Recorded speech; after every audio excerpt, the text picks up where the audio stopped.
I think my biggest problem is being young and beautiful. It's my biggest problem because I've never been young and beautiful. Oh, I've been beautiful. God knows I've been young, but never the twain have met. Not as anyone I notice anyway.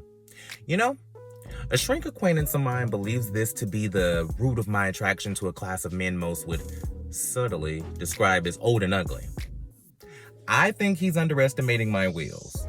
You see, an ugly person who goes after a pretty person gets nothing but trouble.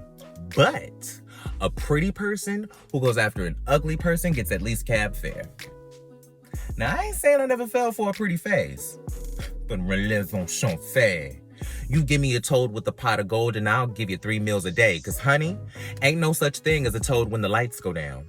It's either feast or famine. It's the daylight you gotta watch out for. Well, face it, a thing of beauty is a joy till sunrise. Oh, there's another group that you gotta watch your food stamps around. The hopeless. They break down into 3 major categories. Married, just in for the weekend, terminally straight. Those affairs are the worst. You go into them with your eyes open, knowing all the limitations, accepting them maturely. Then wham bam, you're writing letters to Dear Abby and you're burning black candles at midnight. And you ask yourself, what happened? I'll tell you what happened. You got just what you wanted. The person that thinks they's mature enough to handle an affair that's hopeless from the beginning are the same people who keep the publishers of gothic romances up to their tragic endings in mink.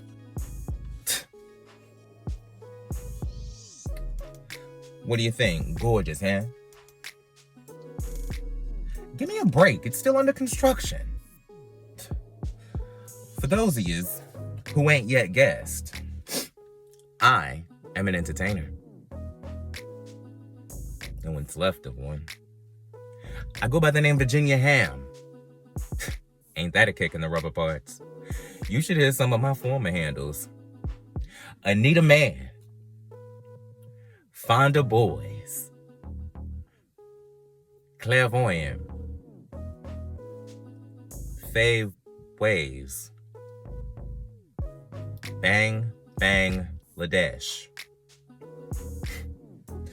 Yeah, I'm one of the last of a dying breed.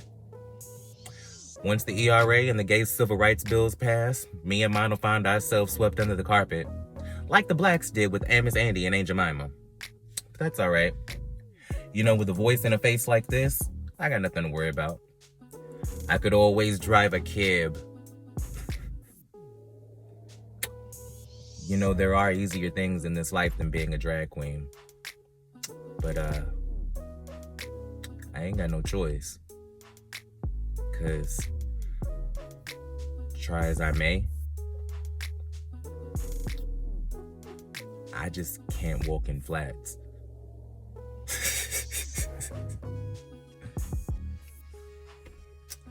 There was this one guy once. His name was Charlie. Oh, he was everything you could want in an affair and more. He was tall. He was handsome. Rich. Deaf. The deafness was the more. Well, he never yelled at me. He never complained when I snored. All his friends were nice and quiet. Oh, I even learned me some of that deaf sign language. I think I remember some.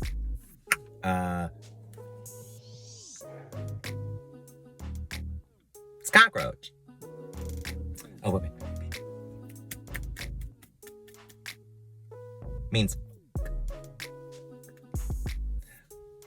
Oh, here's my favorite. Means I love you. And I did too. But not enough.